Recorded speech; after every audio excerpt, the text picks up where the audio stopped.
Well, hello and Well, welcome hello to and this welcome to English this lesson English about lesson about fitness, snacks, fitness, and snacks, drinks. and drinks. I will I will profess profess that I am not an expert on this topic, although the other day when I was eating a protein bar and I saw someone drinking an energy drink, I thought, I better do a lesson on these things. So, if you are into fitness, you've probably noticed that there has been this explosion in the number of things you can eat and drink to help you become more fit. Things that you eat or drink before a workout or after a workout. And I'll tell you that I don't really eat or drink all of these things, although I do eat or drink some of them. So, welcome to this English lesson about fitness, snacks, and drinks. I think you enjoy it. Familiar with this one, Or familiar with this one, one of the most famous brands. I think it will be yes, it would be a fun lesson, a little bit short, but I think a fun English lesson. Protein bar. A protein bar is a snack bar. It's not a chocolate bar. It's not a candy bar. It's designed primarily to give you lots of protein. Protein is one of the things we need to eat. We need to eat carbohydrates like sugars and starches. We need to eat fat like oils and actual fat from different things, and we need protein. Protein comes from soybeans or meat or eggs. Those are fish. Those are your primary sources of protein.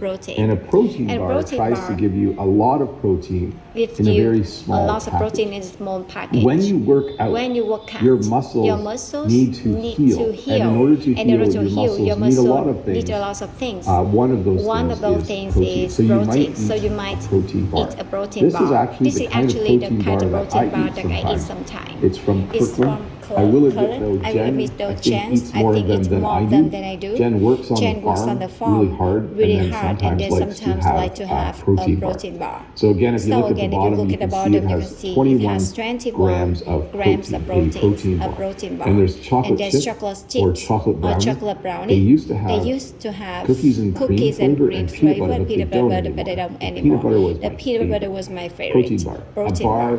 A bar that's yummy and mostly give you a lot of protein. A meal replacement bar. So this is a little different than protein bar. A meal replacement bar will have more vitamins and minerals and some carbohydrates and fat and protein. It's designed for people who are really busy, who don't have time to eat. Maybe you work till 5 o'clock and you have a meeting at 5:30 across town. You might need a meal replacement bar before you head to your next meeting, because you don't have time to eat a sandwich or to stop and have some noodles or something like that. So this would be kind of a meal. I don't think these are super healthy. If you're eating one of these every day, I'm not sure. I'm not a nutrition expert, but I'm not sure that would be a wise thing to do. But in a pinch, when you don't have time, you can eat a meal replacement bar.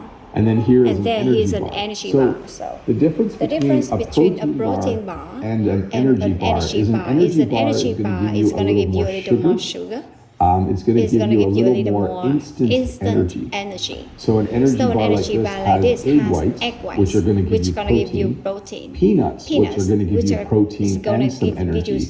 And then a little bit of oats, some energy, which will give you long energy with the starch, and then honey, which is basically very natural source of sugar to give you that boost. I have not tried these. I have a different variety of these. I have chocolate sky, but honey, cinnamon, peanut butter. I'm not sure I like that flavor mix, but an energy bar is designed to give you kind of like instant access to sugar and maybe starch to give you energy for what you are doing. By the way, a lot of the things I choose are the Canadian version, so they will have French on them as well, like Long-Live and Chic, and other French labels, which is kind of fun. It's fun to live in Canada if you speak French or are learning French. A granola bar, French. this is not I don't know, this is not something something that health and fitness people would necessarily eat. But this is the common thing that people will buy if they just want a quick snack that comes pre-wrapped and ready to eat. I thought I would add this because I think the granola bar was the first type of bar. And then eventually we have protein bar and energy bar and meal replacement bar. But this, maybe the chocolate bar, the candy bar was the first one. And this was supposed to be a more healthy version. But basically chocolate chips, oats, rice, and other things, maybe honey, in order to give you a quick snack that's easy to grab and eat. I usually eat this exact kind. I eat one or two a week. I'm not a big fan of granola bar, but I do like the chocolate in them. This is a protein shake. And this protein shake in particular is made based on milk.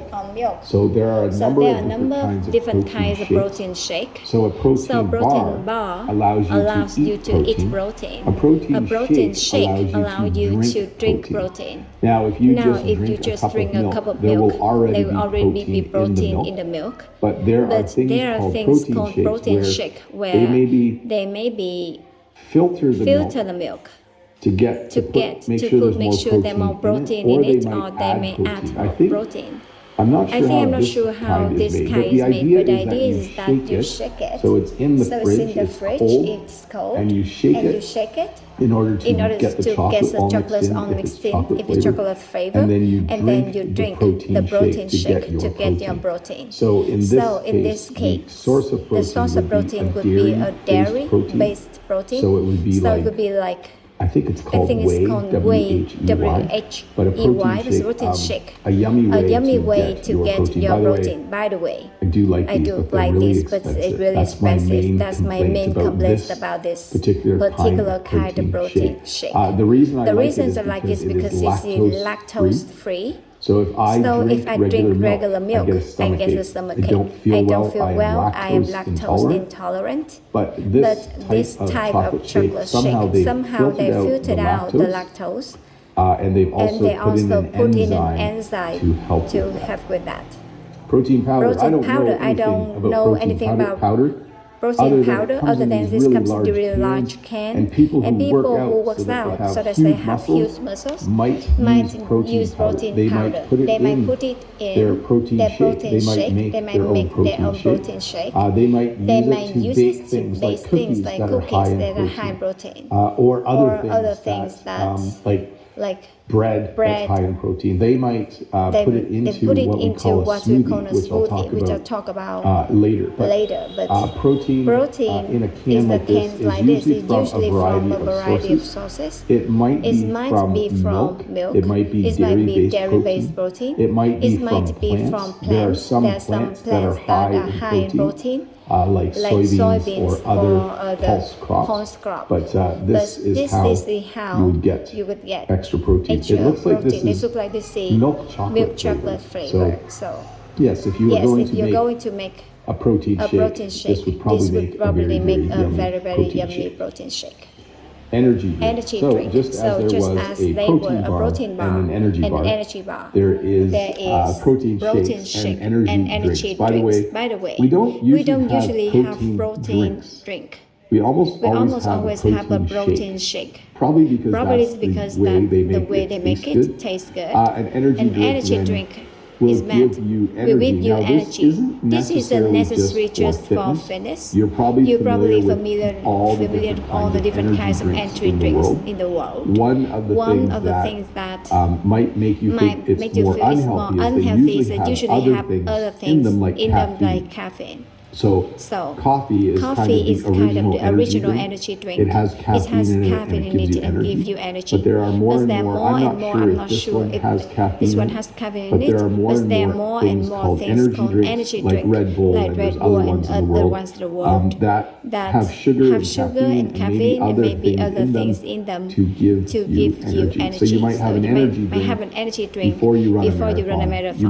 You might have an energy drink if you need to stay up all night studying for something. And then I don't know if you have these in your part of the world. At the gas station, they have something called an energy shot. which is usually which is just usually just a little and thing. it's mostly It's mostly caffeine, I I think. So hours and hours and hours of because energy. This might have Something like this might have as much caffeine as 3 cups of coffee. And we would call I that would call an that energy an energy shot, shot. 5-hour energy. 5 I've hours never energy. tried I these. have never tried I these. don't like. I don't like. I don't like I having love too having much too much caffeine. caffeine.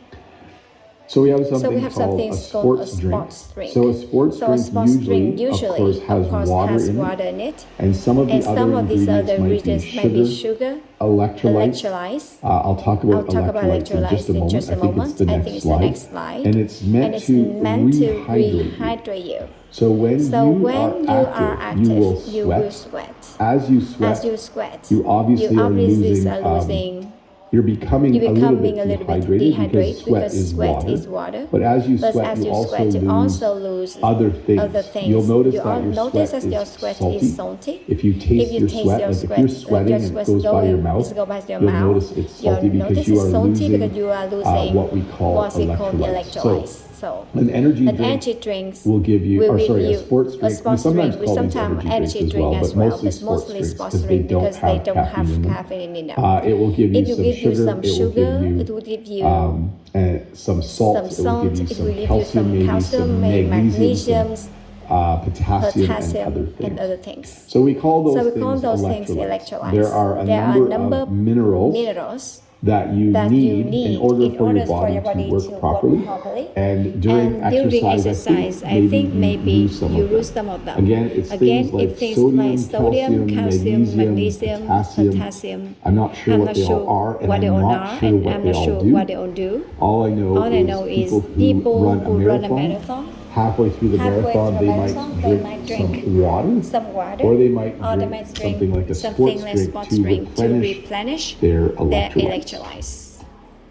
Because they need to hydrate. So when you hydrate, you do this. You take some water. You sip some water. We usually use the verb to hydrate when talking about someone who has worked outside in the hot sun all day, or someone who is exercising. We say, don't forget to hydrate. Don't forget to hydrate regularly. When we have a heat wave, on the news they say, drink plenty of water. Don't forget to hydrate. Don't forget to drink liquids. So that as you sweat, either because of exercise or because it's hot outside, you are replenishing those liquids to hydrate. Now we have something called a smoothie. We also have something called a green smoothie. A smoothie is simply fruit. And possibly other things like yogurt or oatmeal or milk. That we put into a blender, and the blender has blades at the bottom and spins, and it creates something that you could drink. So if you want to make a smoothie, you can put a banana, some blueberries, some avocados, some strawberries, some peaches into a blender, and then a little bit of water. Excuse me. A little bit of water, or maybe a little bit of milk, or maybe some yogurt, and then you turn it on, and it chops everything up so fine that you can then drink it. So this is a fruit smoothie. I'm gonna guess this has bananas, yogurt, blueberries. I'm not sure if there's anything else. It's kind of hard to tell once you see a smoothie. It's hard to tell what's in it. And then a green smoothie will probably have some fruit in it as well to make it sweet. But it will also have some green vegetables in it. A green smoothie might have spinach in it, for instance. I think it's actually spinach leaf at the bottom here. So you could just say this is a fruit smoothie and this is a green smoothie. But certainly once we add the word green, there are vegetables going into it as well. So this is probably healthier than this. And then the thing with smoothies is they do have a lot of natural sugar in them. They're yummy. But you have to remember that fruit has a lot of sugar in it as well. Natural sugar. But still make sure you account for that. This to me is like a really old type of health food. When I was a kid, I remember my uncle and aunt came over. They had a bag of trail mix. And they talked about how trail mix was very healthy. Trail mix, there's a number of different ways to make trail mix. But it's basically nuts and dried fruits like there's raisins and currants and looks like almonds in there. Maybe some peanuts. Basically, it's a very dense form of energy. So trail mix has a lot of calories in it. If you eat two handfuls of trail mix, that's a lot of energy. And the reason it's called trail mix is I think people originally take it if they went on a long hike because it was a lot of food in a very small package, or at least a lot of food energy in a small package. So trail mix. Some trail mixes have chocolate chips in them. Some have dried cranberries as well and other dry fruit. But you can even have dry bananas in your trail mix. Lots of fun. My memory is that from the 1980s when I was a kid. Uncle and aunt would have a big bag of trail mix. They would make it themselves. themselves. It was really yummy. It was very yummy.